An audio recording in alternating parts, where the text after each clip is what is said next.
Whoa. This one's for Dane and Jefferson County, according to IEM Bot. The National Weather Service in Milwaukee-Sullivan has issued a severe thunderstorm warning for southeastern Dane County in south-central Wisconsin, Jefferson County in southeastern Wisconsin, until 3:15 p.m. At 2:11 p.m., severe thunderstorms were located along a broken line extending from Deerfield to near Cambridge to near Edgerton, moving east at 20 miles an hour. Hazard, 60 miles an hour wind gusts. Source, radar indicated. Impact, expects damage to roofs, siding, and trees.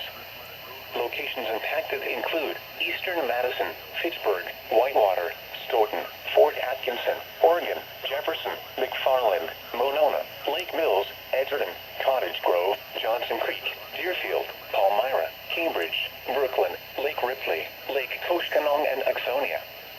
For your protection, move to an interior room on the lowest floor of a building.